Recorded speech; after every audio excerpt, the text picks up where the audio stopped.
Hi friends, 2023 ഓഗസ്റ്റിൽ സർവീസിലിരിക്കുന്ന ടീച്ചേഴ്സിന് മാത്രമായി ഒരു സ്പെഷ്യൽ കേട്ടറ്റ് എക്സാം നടക്കുകയുണ്ടായി.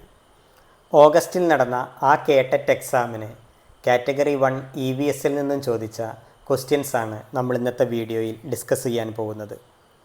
കഴിഞ്ഞ 6 വീഡിയോകളിലായി ഏകദേശം 180ഓളം പ്രീവിയസ് ക്വസ്റ്റ്യൻസ് നമ്മൾ ഡിസ്കസ് ചെയ്ത് കഴിഞ്ഞു. ഈ 6 വീഡിയോസും കാണാത്തവരുണ്ടെങ്കിൽ ചാനലിൽ കേട്ടറ്റ് 2024 എന്ന പ്ലേലിസ്റ്റിൽ ഈ എല്ലാ വീഡിയോസും ഉൾപ്പെടുത്തിയിട്ടുണ്ട്. മുൻപ് പോസ്റ്റ് ചെയ്ത ആ 6 വീഡിയോസും കണ്ടതിന് ശേഷം ഈ വീഡിയോ കാണാൻ വേണ്ടി ശ്രമിക്കുക. നമുക്ക് ഫസ്റ്റ് ക്വസ്റ്റ്യനിലേക്ക് വരാം. ശാസ്ത്രീയ മനോഭാവത്തിൻ്റെ സവിശേഷതകളിൽ ഉൾപ്പെടുന്നത്. ഫസ്റ്റ് വൺ, അളക്കാനും വിവരം രേഖപ്പെടുത്താനുമുള്ള കഴിവ്. ബി, തെളിവുകളുടെ അടിസ്ഥാനത്തിൽ മാത്രമേ തീരുമാനമെടുക്കൂ എന്ന നിർബന്ധം. സി, മാനവിക മൂല്യങ്ങളെക്കുറിച്ചുള്ള ഉറച്ച വിശ്വാസം. ഡി, തുറന്ന മനസ്സ്. ശാസ്ത്രീയ മനോഭാവമുള്ള ഒരു വ്യക്തി കാണിക്കുന്ന ചില പ്രധാനപ്പെട്ട സവിശേഷതകളാണ് ഇവിടെ നൽകിയിരിക്കുന്നത്. നമുക്ക് ഓരോന്നായി നോക്കാം. ഫസ്റ്റ് വൺ, അളക്കാനും വിവരം രേഖപ്പെടുത്താനുമുള്ള കഴിവ്.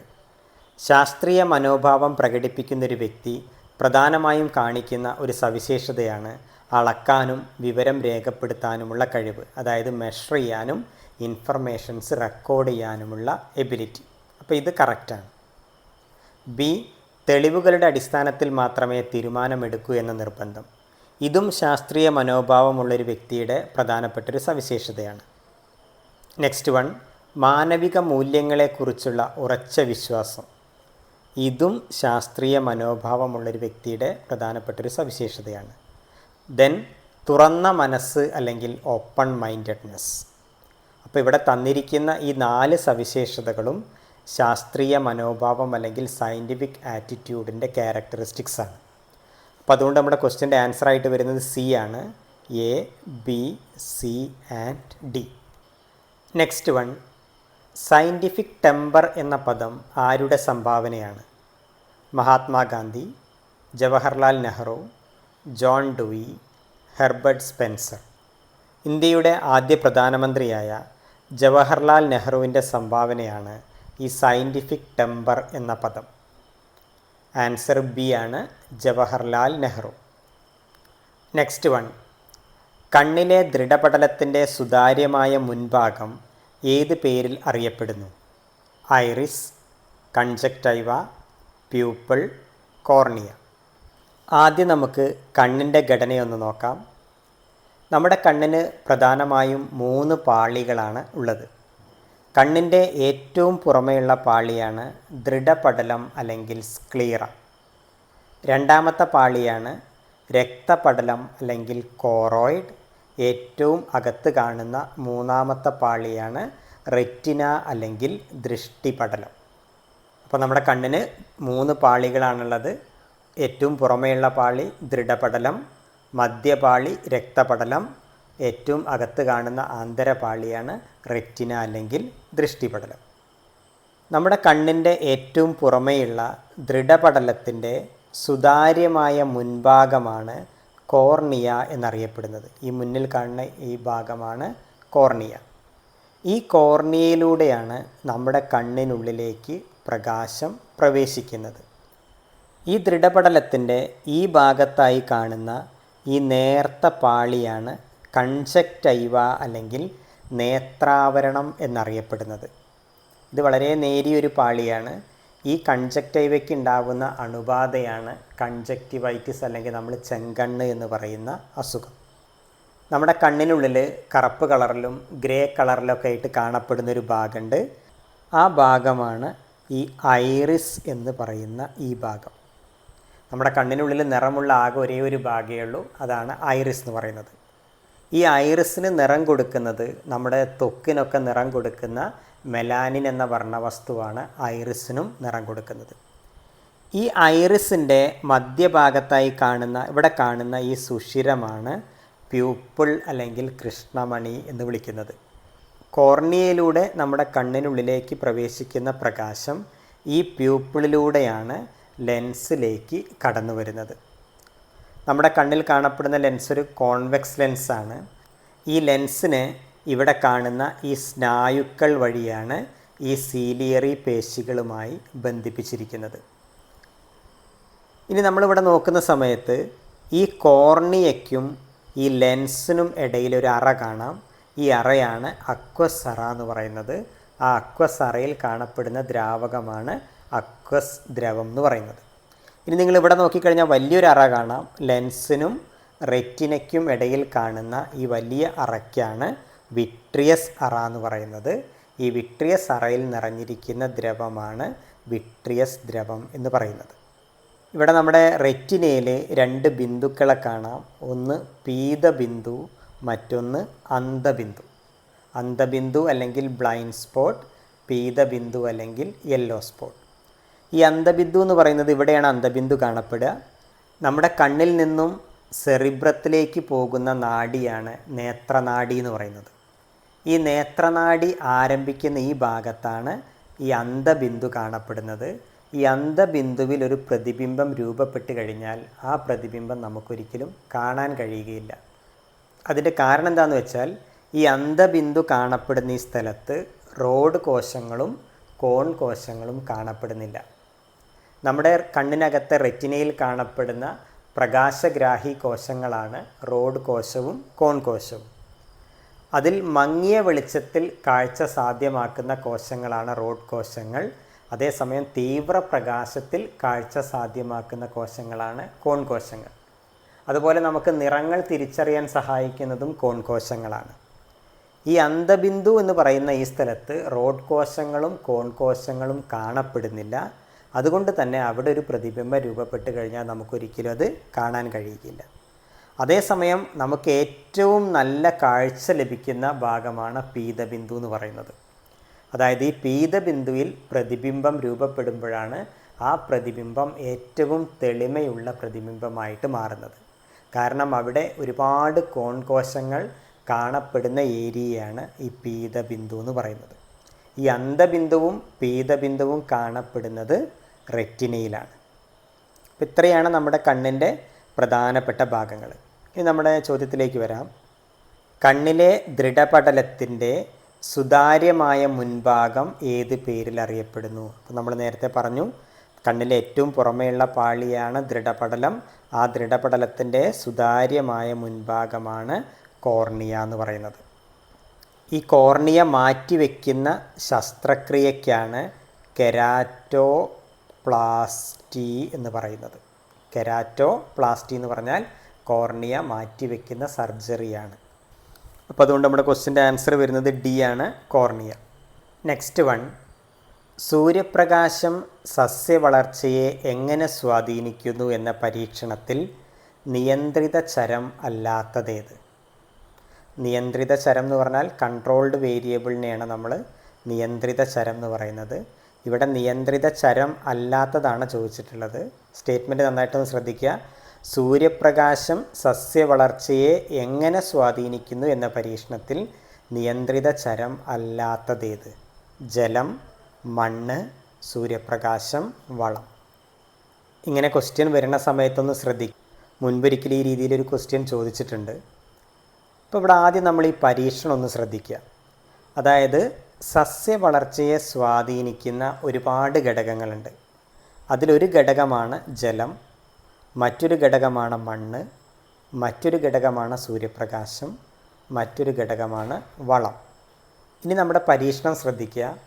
സൂര്യപ്രകാശം സസ്യവളർച്ചയെ എങ്ങനെ സ്വാധീനിക്കുന്നു എന്നതാണ് പരീക്ഷണം. അതായത് ഈ 4 ഘടകങ്ങളും സസ്യത്തിൻ്റെ വളർച്ചയെ സ്വാധീനിക്കുന്നുണ്ട്. പക്ഷെ നമ്മൾ ഈ പരീക്ഷണത്തിൽ നോക്കാൻ പോകുന്നത് സൂര്യപ്രകാശം എങ്ങനെയാണ് സസ്യവളർച്ചയെ സ്വാധീനിക്കുന്നത് എന്നാണ്. അപ്പോൾ ഈ സൂര്യപ്രകാശം എങ്ങനെയാണ് സ്വാധീനിക്കുന്നതെന്ന് മനസ്സിലാക്കണമെങ്കിൽ ജലം, അതുപോലെ മണ്ണ്, വളം എന്ന് പറയുന്ന ഈ 3 ഘടകങ്ങളും നമ്മൾ നിയന്ത്രിക്കേണ്ടി വരും. ഈ 3നെയും നിയന്ത്രിക്കുകയാണെങ്കിൽ മാത്രമേ നമുക്ക് സൂര്യപ്രകാശം എന്ത് വ്യത്യാസമാണ് അതിനകത്ത് വരുത്തുന്നത് എന്ന് മനസ്സിലാക്കാൻ പറ്റുള്ളൂ. അതുകൊണ്ട് ഇവിടെ നിയന്ത്രിത ചരങ്ങൾ എന്ന് പറയുന്നത് ജലം നിയന്ത്രിത ചരമായിരിക്കും, മണ്ണ് കൺട്രോളിങ് വേരിയബിൾ ആയിരിക്കും, വളവും കൺട്രോളിങ് വേരിയബിൾ ആയിരിക്കും. എന്നാൽ നമ്മൾ നിയന്ത്രിക്കാത്ത ചരം എന്ന് പറയുന്നത് ഈ പറയുന്ന സൂര്യപ്രകാശമായിരിക്കും. അപ്പോൾ ആൻസർ വരുന്നത് സി ആണ്, സൂര്യപ്രകാശം. ഇനി ഈ ക്വസ്റ്റ്യൻ നമ്മൾ വേറെ രീതിയിലൊന്ന് ചിന്തിച്ച് നോക്കുക. അപ്പോൾ ഈ ചോദ്യത്തിൽ പറഞ്ഞിട്ടുള്ളത് സൂര്യപ്രകാശം സസ്യവളർച്ചയെ എങ്ങനെ സ്വാധീനിക്കുന്നു എന്നുള്ളതാണ്. അപ്പോൾ നമ്മൾ അത് സൂര്യപ്രകാശം മാറ്റിയിട്ട് ജലമാണെന്ന് സങ്കല്പിക്കുക. ജലം സസ്യവളർച്ചയെ എങ്ങനെ സ്വാധീനിക്കുന്നു എന്ന പരീക്ഷണത്തിൽ അവിടെ നിയന്ത്രിത ചരമല്ലാത്തതാരായിരിക്കും? ജലമായിരിക്കും. ബാക്കി മൂന്നാൾ അവിടെ എന്തായിരിക്കും? നിയന്ത്രിത ചരമായിരിക്കും. അതേസമയം മണ്ണ് എങ്ങനെ സ്വാധീനിക്കുന്നു എന്ന് ചോദിക്കുമ്പോൾ നമ്മൾ നിയന്ത്രിത ചരമല്ലാത്തത് അവിടെ മണ്ണായിരിക്കും, ബാക്കി എല്ലാവരും നിയന്ത്രിത ചരങ്ങളായിരിക്കും. ഇനി വളം എങ്ങനെ സ്വാധീനിക്കുന്നു എന്ന് ചോദിച്ചാൽ അവിടെ നിയന്ത്രിത ചരമല്ലാത്തത് വളമായിരിക്കും, ബാക്കി മൂന്നിനെയും നമ്മളവിടെ കൺട്രോൾ ചെയ്യും. നെക്സ്റ്റ് വൺ, ശരീരത്തിൽ രോഗപ്രതിരോധത്തിന് കാരണമായ ലിംഫോസൈറ്റുകളെ ബാധിക്കുന്ന രോഗാണുവാണ് mycobacterium tuberculosis, HIV, plasmodium, Nipah. Question ഒന്ന് ശ്രദ്ധിക്കുക. രോഗപ്രതിരോധത്തിന് കാരണമായ ലിംഫോസൈറ്റുകളെ ബാധിക്കുന്ന രോഗാണു. നമ്മുടെ രക്തത്തിൽ നമ്മുടെ രോഗപ്രതിരോധ സംവിധാനം നിലനിർത്താൻ സഹായിക്കുന്ന പ്രധാനപ്പെട്ട രക്തകോശങ്ങളാണ് ലിംഫോസൈറ്റുകൾ എന്ന് പറയുന്നത്. രണ്ട് തരം ലിംഫോസൈറ്റുകളാണ് നമ്മുടെ രക്തത്തിൽ കാണപ്പെടുന്നത്, T ലിംഫോസൈറ്റുകളും B ലിംഫോസൈറ്റുകളും. ഈ ലിംഫോസൈറ്റുകളാണ് നമ്മുടെ രോഗപ്രതിരോധ സംവിധാനം നിലനിർത്തുന്നത്. ഈ ലിംഫോസൈറ്റുകളെ ബാധിക്കുന്ന രോഗാണു ഏതാണെന്നാണ് ചോദിച്ചിട്ടുള്ളത്. ഇതിനകത്ത് ആൻസർ HIV ആണ്. എയ്ഡ്സിന് കാരണമാവുന്ന വൈറസാണ് HIV, human immuno deficiency virus. ഈ HIV ഡയറക്റ്റായിട്ട് അഫക്റ്റ് ചെയ്യുന്ന ലിംഫോസൈറ്റാണ് TH ലിംഫോസൈറ്റുകൾ. TH ലിംഫോസൈറ്റ് എന്ന് പറഞ്ഞാൽ T ഹെൽപ്പർ സെൽസ് എന്ന് പറയും. ഈ T ഹെൽപ്പർ സെൽസിൻ്റെ എണ്ണം കുറയുന്നതോടുകൂടി ഗ്രാജ്വലി B ലിംഫോസൈറ്റുകളുടെ എണ്ണവും കുറയും. അങ്ങനെ ഈ രണ്ട് ലിംഫോസൈറ്റുകളുടെയും എണ്ണം കുറയുന്നതോടുകൂടി നമ്മുടെ രോഗപ്രതിരോധ ശേഷി പൂർണ്ണമായും നശിച്ചു പോകുന്നൊരവസ്ഥയാണ് എയ്ഡ്സ് എന്ന് പറയുന്നത്. ആ എയ്ഡ്സിന് കാരണമാവുന്ന വൈറസാണ് HIV അല്ലെങ്കിൽ human immuno deficiency virus. Next one, താഴെ തന്നിരിക്കുന്നവയിൽ ശരിയല്ലാത്ത ജോഡി ഏത്? തെങ്ങ് ദ്വിബീജപത്ര സസ്യം, മാവ് ദ്വിബീജപത്ര സസ്യം, മുള ഏകബീജപത്ര സസ്യം, D ഗോതമ്പ് ഏകബീജപത്ര സസ്യം. ഏകബീജപത്ര സസ്യം എന്ന് പറഞ്ഞാൽ മോണോകോട്ട് പ്ലാന്റ് ആണ്. ദ്വിബീജപത്ര സസ്യം എന്ന് പറഞ്ഞാൽ ഡൈക്കോട്ട് പ്ലാന്റ് ആണ്. ഇപ്പോൾ നമ്മൾ പയറിൻ്റെ ഒക്കെ വിത്തെടുത്ത് നോക്കിക്കഴിഞ്ഞാൽ അതിനകത്ത് 2 ബീജപത്രങ്ങൾ കാണാം. അത്തരം സസ്യങ്ങളെയാണ് നമ്മൾ ദ്വിബീജപത്ര സസ്യങ്ങൾ എന്ന് വിളിക്കുക. ഇപ്പം നെല്ലൊക്കെ എടുത്ത് നോക്കിക്കഴിഞ്ഞാൽ അതിനകത്ത് ഒറ്റ ബീജപത്രമേ ഉള്ളൂ. അത്തരം സസ്യങ്ങളെയാണ് ഏകബീജപത്ര സസ്യങ്ങൾ എന്ന് വിളിക്കുന്നത്. ഇപ്പം നെല്ല്, കമ്പം ഇതെല്ലാം ഏകബീജപത്ര സസ്യങ്ങളാണ്. ഇപ്പോൾ ഈ താഴെ തന്നിരിക്കുന്നവയിൽ ശരിയല്ലാത്ത ജോഡിയാണ് ചോദിച്ചിട്ടുള്ളത്. നമുക്ക് ഒന്നാമത്തെ നോക്കാം. തെങ്ങ് ദ്വിബീജപത്ര സസ്യം. ഇത് തെറ്റാണ്. നമുക്കറിയാം തെങ്ങ് ഒരു ഏകബീജപത്ര സസ്യമാണ്. കാരണം തേങ്ങ എടുത്ത് നോക്കിക്കഴിഞ്ഞാൽ അതിനകത്ത് ഒരൊറ്റ ബീജപത്രം മാത്രമേ ഉള്ളൂ. അപ്പോൾ തെങ്ങ് ദ്വിബീജപത്ര സസ്യം എന്ന് പറയുന്ന ആ ജോഡി തെറ്റാണ്. മാവ് ദ്വിബീജപത്ര സസ്യം, ഇത് ശരിയാണ്. അതുപോലെ മുള ഏകബീജപത്ര സസ്യം, ഇതും ശരിയാണ്. കാരണം മുള ഒരു ഏകബീജപത്ര സസ്യമാണ്. അതുപോലെ ഗോതമ്പും ഒരു ഏകബീജപത്ര സസ്യമാണ്. അപ്പോൾ ഈ 3 പ്രസ്താവനകളും ശരിയാണ്. തെറ്റായിട്ടുള്ളത് തെങ്ങ് ദ്വിബീജപത്ര സസ്യം. അപ്പോൾ അതുകൊണ്ട് ആൻസർ വരുന്നത് എ. നെക്സ്റ്റ് വൺ, സസ്യങ്ങൾ പ്രകാശ സംശ്ലേഷണത്തിനായി സ്വീകരിക്കുന്ന വാതകം oxygen, hydrogen, ammonia, carbon dioxide. Question നന്നായിട്ട് ശ്രദ്ധിക്കുക. സസ്യങ്ങൾ പ്രകാശ സംശ്ലേഷണത്തിനായി സ്വീകരിക്കുന്ന വാതകമാണ് ചോദിച്ചിട്ടുള്ളത്. പ്രകാശ സംശ്ലേഷണത്തിനായി സസ്യങ്ങൾ സ്വീകരിക്കുന്ന വാതകമാണ് കാർബൺ ഡയോക്സൈഡ്. ഈ കാർബൺ ഡയോക്സൈഡ് ഉപയോഗിച്ച് പ്രകാശ സംശ്ലേഷണ പ്രക്രിയ നടന്നതിന് ശേഷം ഗ്ലൂക്കോസിനോടൊപ്പം പുറത്തു വിടുന്ന വാതകമാണ് ഓക്സിജൻ. അതേസമയം സസ്യങ്ങൾ ശ്വസന സമയത്ത് സ്വീകരിക്കുന്ന വാതകമാണ് ഓക്സിജൻ. ശ്വസന സമയത്ത് പുറത്ത് വിടുന്ന വാതകമാണ് കാർബൺ ഡയോക്സൈഡ്. അപ്പോൾ അതുകൊണ്ട് നമ്മുടെ ക്വസ്റ്റ്യൻ്റെ ആൻസർ D ആണ്, കാർബൺ ഡയോക്സൈഡ്. പ്രകാശ സംശ്ലേഷണത്തിനായി സ്വീകരിക്കുന്ന വാതകം എന്ന് പറയുന്നത് കാർബൺ ഡയോക്സൈഡാണ്. നെക്സ്റ്റ് വൺ, ചാന്ദ്രയാൻ 3 ഉൾപ്പെടുത്തിയിരിക്കുന്ന ലാൻഡർ ഏത്? Pragyan, Vikram, Aditya L1, Mark 3. ഇത് നമുക്കെല്ലാവർക്കും അറിയുന്നൊരു ക്വസ്റ്റ്യനാണ്. ചാന്ദ്രയാൻ 3യുടെ വിക്ഷേപണത്തിന് ശേഷം ലാൻഡറിനെ കുറിച്ചുള്ള വാർത്തകളൊക്കെ നമ്മൾ വിശദമായിട്ട് കേട്ട ആളുകളാണ്. ചാന്ദ്രയാൻ 3യിൽ ഉൾപ്പെടുത്തിയിരിക്കുന്ന ലാൻഡറിൻ്റെ പേരാണ് Vikram lander. Answer B, Vikram lander. Next one, മാംസ്യത്തെ സംബന്ധിച്ച തെറ്റായ പ്രസ്താവന ഏത്? മാംസ്യം എന്ന് പറഞ്ഞാൽ പ്രോട്ടീനാണ്. പ്രോട്ടീനെ സംബന്ധിച്ച തെറ്റായ പ്രസ്താവനയാണ് ചോദിച്ചിട്ടുള്ളത്. നമുക്ക് ഓരോന്നായിട്ട് നോക്കാം. First one, carbon, hydrogen, oxygen, nitrogen എന്നിവയാൽ നിർമ്മിക്കപ്പെട്ടിരിക്കുന്നു. ഇത് ശരിയാണ്. പ്രോട്ടീനിൽ കാണപ്പെടുന്ന പ്രധാനപ്പെട്ട മൂലകങ്ങളാണ് കാർബൺ, ഹൈഡ്രജൻ, ഓക്സിജൻ, നൈട്രജൻ എന്നിവ. അപ്പോൾ അതുകൊണ്ട് ഒന്നാമത്തെ പ്രസ്താവന ശരിയാണ്. 2, ശരീരകലകളുടെ നിർമ്മാണത്തിന് ഉപയോഗിക്കുന്നു. പ്രോട്ടീനുകളുടെ പ്രധാനപ്പെട്ട ധർമ്മം എന്ന് പറയുന്നത് നമ്മുടെ ശരീര വളർച്ചയെ സഹായിക്കുക എന്നുള്ളതാണ്. അതുകൊണ്ട് തന്നെ നമ്മുടെ ശരീരത്തിൽ പുതിയ കലകളുടെ നിർമ്മാണത്തിന് സഹായിക്കുന്ന പ്രധാനപ്പെട്ടൊരു പോഷക ഘടകമാണ് മാംസ്യം അല്ലെങ്കിൽ പ്രോട്ടീൻ. അപ്പോൾ അതുകൊണ്ട് രണ്ടാമത്തെ ഈ പ്രസ്താവനയും ശരിയാണ്. മൂന്നാമത്തെ നോക്കാം. ഇതിൻ്റെ ദഹനഫലമായി ഫാറ്റി ആസിഡും ഗ്ലിസറോളും ഉണ്ടാകുന്നു. ഇത് തെറ്റാണ്. കൊഴുപ്പിൻ്റെ ദഹനഫലമായി ഉണ്ടാകുന്ന ഘടകങ്ങളാണ് ഫാറ്റി ആസിഡും ഗ്ലിസറോളും. പ്രോട്ടീൻ നിർമ്മിച്ചിരിക്കുന്നത് അമിനോ ആസിഡുകൾ കൊണ്ടാണ്. അതുകൊണ്ട് പ്രോട്ടീനിൻ്റെ ദഹനഫലമായി ഉണ്ടാകുന്ന ഘടകം എന്ന് പറയുന്നത് അമിനോ ആസിഡ് ആയിരിക്കും, ഫാറ്റി ആസിഡും ഗ്ലിസറോളുമല്ല. ഇനി അടുത്ത പ്രസ്താവന നോക്കാം. അമിനോ ആസിഡുകളാണ് ലഘുഘടകങ്ങൾ. ഇപ്പോൾ നമ്മൾ പറഞ്ഞു കഴിഞ്ഞു, ഇതും ശരിയാണ്. പ്രോട്ടീനിൻ്റെ ബേസിക് യൂണിറ്റ് അല്ലെങ്കിൽ അടിസ്ഥാന ഘടകങ്ങളാണ് അമിനോ ആസിഡുകൾ. അപ്പോൾ ഈ തന്നതിനകത്ത് തെറ്റായ പ്രസ്താവന എന്ന് പറയുന്നത് സി ആണ്. ഇതിൻ്റെ ദഹനഫലമായി ഫാറ്റി ആസിഡും ഗ്ലിസറോളും ഉണ്ടാകുന്നു. അപ്പോൾ അവിടെ ശ്രദ്ധിക്കുക, ഫാറ്റി ആസിഡും ഗ്ലിസറോളും ഉണ്ടാകുന്നത് കൊഴുപ്പിൻ്റെ ദഹനം വഴിയാണ്. നെക്സ്റ്റ് വൺ, താഴെ തന്നിരിക്കുന്നവയിൽ അന്തരീക്ഷ മലിനീകരണത്തിന് കാരണമാവുന്ന പ്രാഥമിക മലിനീകാരി അല്ലാത്തതേത്? അതായത് പ്രൈമറി പൊള്യൂട്ടൻ്റ് അല്ലാത്തതാണ് ചോദിച്ചിട്ടുള്ളത്. സൾഫർ ഡയോക്സൈഡ്, ഓസോൺ സംയുക്തം, നൈട്രജൻ ഓക്സൈഡുകൾ, കാർബൺ ഓക്സൈഡുകൾ. ഈ തന്നിരിക്കുന്ന 4 ചോയ്സിൽ 3 പ്രൈമറി പൊല്യൂട്ടൻ്റ് അല്ലെങ്കിൽ പ്രാഥമിക മലിനീകാരികളാണ്. 1 പ്രാഥമിക മലിനീകാരി അല്ല. ഇതിനകത്ത് സൾഫർ ഡയോക്സൈഡ് ഒരു പ്രൈമറി പൊല്യൂട്ടൻ്റാണ്. നൈട്രജൻ്റെ ഓക്സൈഡുകളും പ്രൈമറി പൊല്യൂട്ടൻ്റാണ്. കാർബണിൻ്റെ ഓക്സൈഡുകളും പ്രൈമറി പൊല്യൂട്ടൻ്റാണ്. ഇതിനകത്ത് പ്രൈമറി പൊല്യൂട്ടൻ്റ് അല്ലാത്ത ഒരേ ഒരാളേ ഉള്ളൂ, ഓസോൺ സംയുക്തം. അപ്പോൾ അതുകൊണ്ട് ആൻസർ ബി ആണ്, ഓസോൺ കോമ്പൗണ്ട്. നെക്സ്റ്റ് വൺ, തന്നിരിക്കുന്നവയിൽ ദ്വിതീയ ഉപഭോക്താവ് അല്ലെങ്കിൽ സെക്കൻഡറി കൺസ്യൂമർ ഏത്? മാംസഭോജി, ഒരു സസ്യം, സസ്യഭോജി, അപെക്സ് പ്രിഡേറ്റർ. ഒരു ഭക്ഷ്യശൃംഖല അല്ലെങ്കിൽ ഫുഡ് ചെയിനെ ബേസ് ചെയ്തുകൊണ്ടുള്ളൊരു ക്വസ്റ്റ്യനാണ് ഇവിടെ ചോദിച്ചിട്ടുള്ളത്. ഒരു ഭക്ഷ്യശൃംഖലയ്ക്ക് ഉദാഹരണം നമുക്ക് നോക്കാം.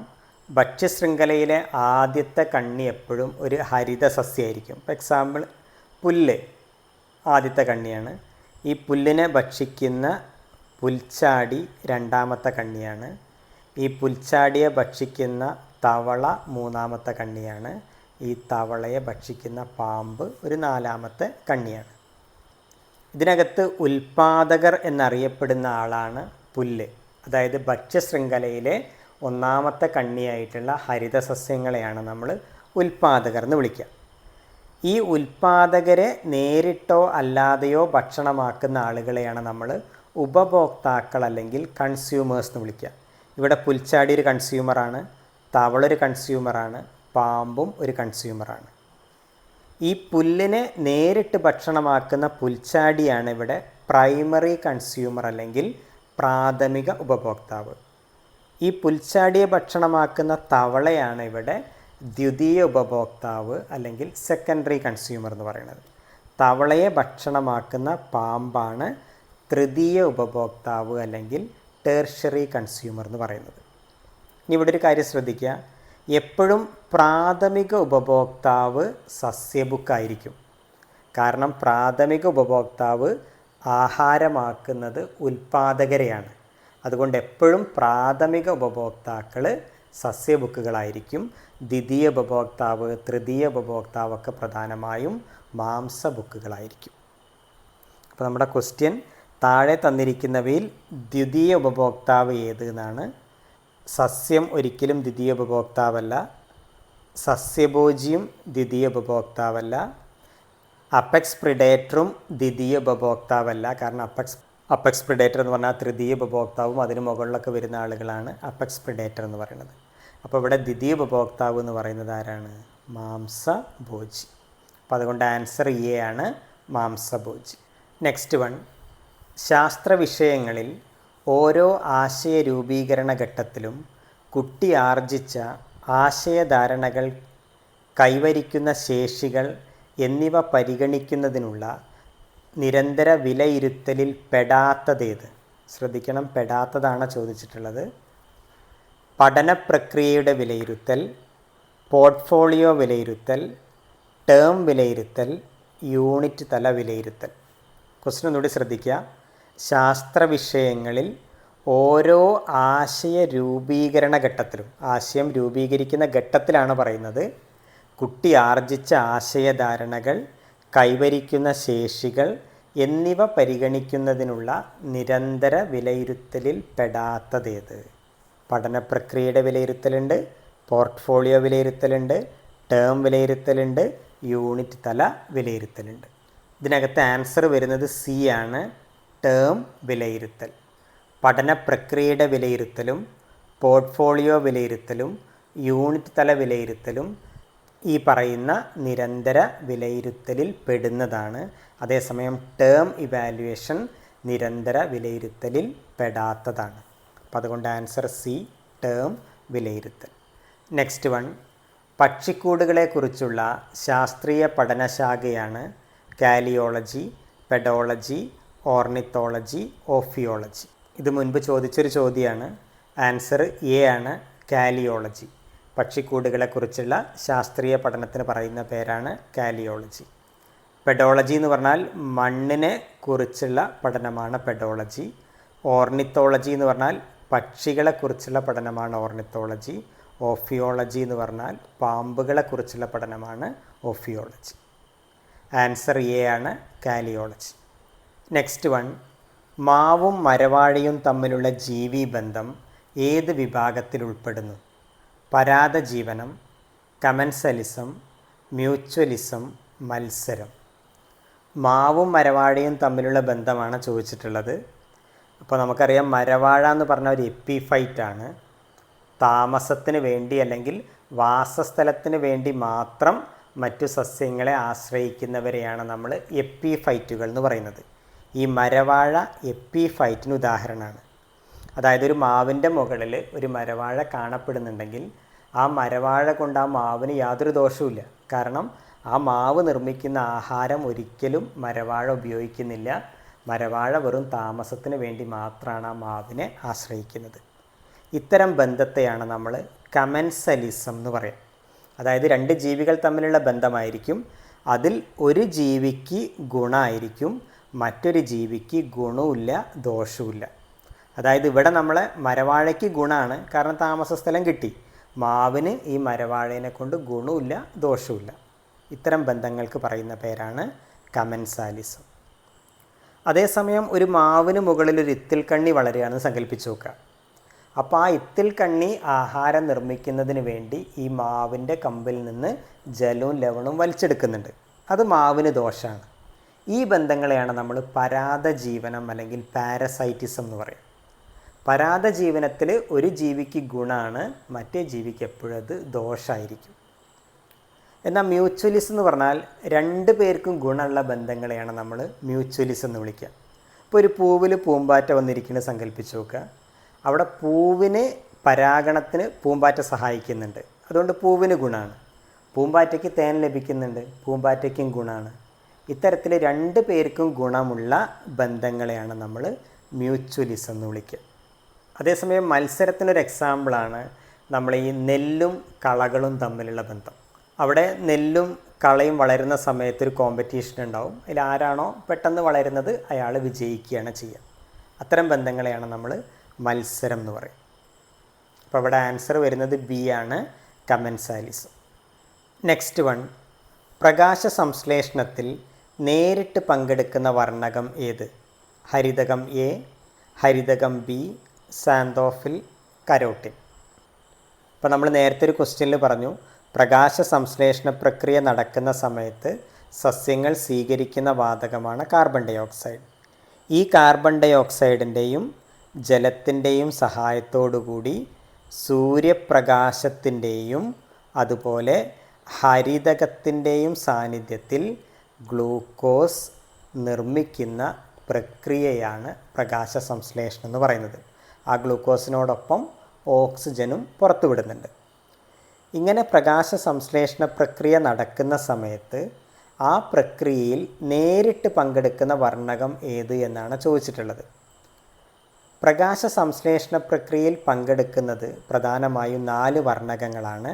ഹരിതകം എ, ഹരിതകം ബി, സാന്തോഫിൽ, കരോട്ടിൻ. എന്നാൽ ഈ 4 വർണ്ണകങ്ങളിൽ ഒരു വർണ്ണകം മാത്രമാണ് പ്രകാശ സംശ്ലേഷണ പ്രക്രിയയിൽ നേരിട്ട് പങ്കെടുക്കുന്നത്. ആ നേരിട്ട് പങ്കെടുക്കുന്ന ആളാണ് ഹരിതകം എ അല്ലെങ്കിൽ ക്ലോറോഫിൽ. മറ്റുള്ള വർണ്ണകങ്ങളായ ഹരിതകം ബി, സാന്തോഫിൽ, കരോട്ടിൻ എന്നിവയെ വിളിക്കുന്ന പേരാണ് സഹായക വർണ്ണകങ്ങൾ അല്ലെങ്കിൽ ആക്സസറി പിഗ്മെൻറ്റ്സ് എന്ന് പറയും. കാരണം ഈ ഹരിതകം ബിയും സാന്തോഫിലും കരോട്ടിനും പ്രകാശ സംശ്ലേഷണ പ്രക്രിയയിൽ നേരിട്ട് പങ്കെടുക്കുന്നില്ല. അതേസമയം ഇവരെന്ത് ചോദിച്ചാൽ സൂര്യപ്രകാശത്തിന് ആഗിരണം ചെയ്തിട്ട് അതിനെ ഈ ഹരിതകം എക്ക് കൈമാറും. അതുകൊണ്ടാണ് ഇവരെ സഹായക വർണ്ണകങ്ങൾ അല്ലെങ്കിൽ ആക്സസറി പിഗ്മെൻറ്റ്സ് എന്ന് വിളിക്കുന്നത്. അപ്പോൾ അതുകൊണ്ട് നമ്മുടെ ക്വസ്റ്റ്യൻ്റെ ആൻസർ എ ആണ്. ഹരിതകം എ ആണ് നേരിട്ട് പങ്കെടുക്കുന്ന ആൾ. സഹായക വർണ്ണകങ്ങളാണ് ഹരിതകം ബിയും സാന്തോഫിലും കരോട്ടിനും. നെക്സ്റ്റ് വൺ, കേരളത്തിൽ പുഴയോരത്തും അതിനോട് ബന്ധപ്പെട്ട സമതല പ്രദേശത്തും കണ്ടുവരുന്ന താരതമ്യേന ജൈവാംശം കൂടിയ മണ്ണിനമാണ് എക്കൽ മണ്ണ്, കരിമണ്ണ്, കറുത്ത പരുത്തി മണ്ണ്, ചെമ്മണ്ണ്. പുഴയോരത്തും സമതല പ്രദേശത്തും കണ്ടുവരുന്ന ജൈവാംശം കൂടിയ മണ്ണിനമാണ് ചോദിച്ചത്. ആൻസർ എ ആണ്, എക്കൽ മണ്ണ്. പുഴയോരത്ത് അതുപോലെ സമതല പ്രദേശങ്ങളിലൊക്കെ കാണുന്ന മണ്ണിനമാണ് എക്കൽ മണ്ണ് അല്ലെങ്കിൽ അലൂവിയൽ സോയിൽ എന്ന് പറയുന്നത്. അതേസമയം കേരളത്തിൽ ഏറ്റവും കൂടുതൽ കാണുന്ന മണ്ണിനെ ഏതെന്ന് ചോദിച്ചാൽ ലാറ്ററൈറ്റ് സോയിൽ അല്ലെങ്കിൽ വെട്ടുകൽ മണ്ണാണ്. അപ്പോൾ ഇവിടെ ആൻസർ വരുന്നത് എ ആണ്, എക്കൽ മണ്ണ്. നെക്സ്റ്റ് വൺ, വിവിധ തരം ഊർജ സ്രോതസ്സുകൾ താഴെ തന്നിരിക്കുന്നു. ഇവയിൽ പുനഃസ്ഥാപിക്കാൻ കഴിയാത്തതേതാണ്? ശ്രദ്ധിക്കുക, പുനഃസ്ഥാപിക്കാൻ കഴിയാത്തതാണ് നോൺ റിന്യൂവബിൾ സോഴ്സാണ് ചോദിച്ചിട്ടുള്ളത്. കാറ്റ്, geothermal, biomass, natural gas. ഇതിനകത്ത് കാറ്റ് പുനഃസ്ഥാപിക്കാൻ കഴിയുന്നതാണ്, ജിയോ തെർമൽ എനർജിയും പുനഃസ്ഥാപിക്കാൻ കഴിയുന്നതാണ്, ബയോമാസും പുനഃസ്ഥാപിക്കാൻ കഴിയുന്നതാണ്. പുനഃസ്ഥാപിക്കാൻ കഴിയാത്ത ആളാണ് നാച്ചുറൽ ഗ്യാസ്. അതുകൊണ്ട് answer D, natural gas. Next one, ശരിയായ ജോഡി തിരഞ്ഞെടുക്കുക. എ, സ്വപ്നം കാണൽ മനോഭാവ മേഖല. ബി, നിയമങ്ങൾ വിജ്ഞാന മേഖല. സി, സ്വന്തം കഴിവിലെ വിശ്വാസം പ്രയോഗ മേഖല. ഡി, വസ്തുതകൾ പ്രക്രിയാ മേഖല. 4 നന്നായിട്ടൊന്ന് വായിച്ചു നോക്കുക. സ്വപ്നം കാണൽ, നിയമങ്ങൾ, സ്വന്തം കഴിവിലെ വിശ്വാസം, വസ്തുതകൾ. ഇതിനകത്ത് ശരിയായ ജോഡിയാണ് ചോദിച്ചിട്ടുള്ളത്.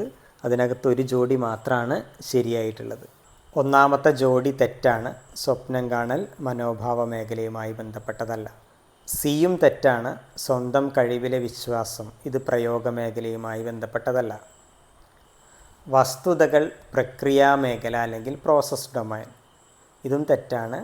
അതായത് ഫാക്ട്സ് പ്രോസസ് ഡൊമൈനുമായി ബന്ധപ്പെട്ടതല്ല.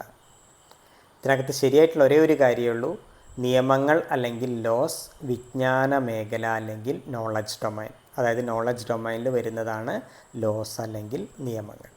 അപ്പോൾ അതുകൊണ്ട് ആൻസർ ബി ആണ്, ലോസ് നോളജ് ഡൊമൈൻ. താഴെ തന്നിരിക്കുന്നവയിൽ ജീവിതശൈലീ രോഗം ഏത്? ഫാറ്റി ലിവർ, മന്ത്, ഡിഫ്തീരിയ, നിപ്പ. ലൈഫ് സ്റ്റൈൽ ഡിസീസാണ് ചോദിച്ചിട്ടുള്ളത്. ഈ തന്നിരിക്കുന്ന 4 ഒന്ന് ലൈഫ് സ്റ്റൈൽ ഡിസീസാണ്. ആൻസർ എ ആണ്, ഫാറ്റി ലിവർ. ഒരു ജീവിതശൈലി രോഗത്തിന് ഉദാഹരണമാണ് ഫാറ്റി ലിവർ എന്ന് പറയുന്നത്. അതുപോലെ പ്രമേഹം, ഹൈപ്പർ ടെൻഷൻ ഇതെല്ലാം ജീവിതശൈലി രോഗങ്ങൾക്ക് ഉദാഹരണമാണ്. മന്ത് ഫൈലേരിയൽ വിര വഴി ഉണ്ടാകുന്നൊരു രോഗമാണ്. കോറിനി ബാക്ടീരിയം ഡിഫ്തീരിയ എന്ന് പറയുന്ന ഒരു ബാക്ടീരിയ വഴി ഉണ്ടാകുന്ന രോഗമാണ് ഡിഫ്തീരിയ. നിപ്പ വൈറസ് വഴി ഉണ്ടാകുന്നൊരു വൈറസ് രോഗമാണ് നിപ്പ. അപ്പോൾ അതുകൊണ്ട് answer A, fatty liver. Next one, സൂര്യഗ്രഹണം സംബന്ധിച്ച് ശരിയായ പ്രസ്താവന ഏത്? ചന്ദ്രൻ സൂര്യനും ഭൂമിക്കും ഇടയിൽ വരുമ്പോൾ സംഭവിക്കുന്നു. സൂര്യൻ ചന്ദ്രനും ഭൂമിക്കും ഇടയിൽ വരുമ്പോൾ സംഭവിക്കുന്നു. ഭൂമി ചന്ദ്രനും സൂര്യനും ഇടയിൽ വരുമ്പോൾ സംഭവിക്കുന്നു. വെളുത്തവാവ് ദിവസമാണ് സൂര്യഗ്രഹണം സംഭവിക്കുന്നത്. ഈ സൂര്യഗ്രഹണത്തെക്കുറിച്ചും ചന്ദ്രഗ്രഹണത്തെക്കുറിച്ചും നമ്മൾ ഡീറ്റെയിൽഡായിട്ട് മുൻപത്തെ വീഡിയോയിൽ നമ്മൾ ഡിസ്കസ് ചെയ്തിട്ടുണ്ട്. ക്വസ്റ്റ്യൻ ശ്രദ്ധിക്കുക. സൂര്യഗ്രഹണം സംബന്ധിച്ച ശരിയായ പ്രസ്താവനയാണ് ചോദിച്ചിട്ടുള്ളത്. സൂര്യഗ്രഹണം അല്ലെങ്കിൽ സോളാർ എക്ലിപ്സ് എന്ന് പറയുമ്പോൾ നമ്മളൊരു കോഡ് ഓർത്ത് വയ്ക്കാൻ പറഞ്ഞിട്ടുണ്ടായിരുന്നു. EMS, അതായത് സൂര്യനും ഭൂമിക്കും ഇടയിൽ ചന്ദ്രൻ വരുമ്പോഴാണ് സൂര്യഗ്രഹണം സംഭവിക്കുന്നത്.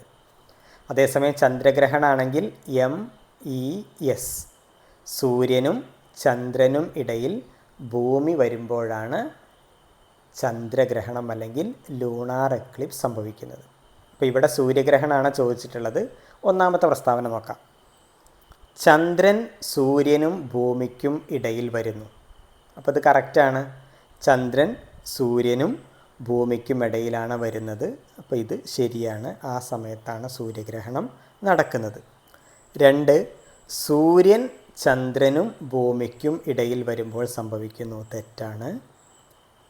ഭൂമി ചന്ദ്രനും സൂര്യനും ഇടയിൽ വരുമ്പോൾ സംഭവിക്കുന്നു. ഇതും തെറ്റാണ്.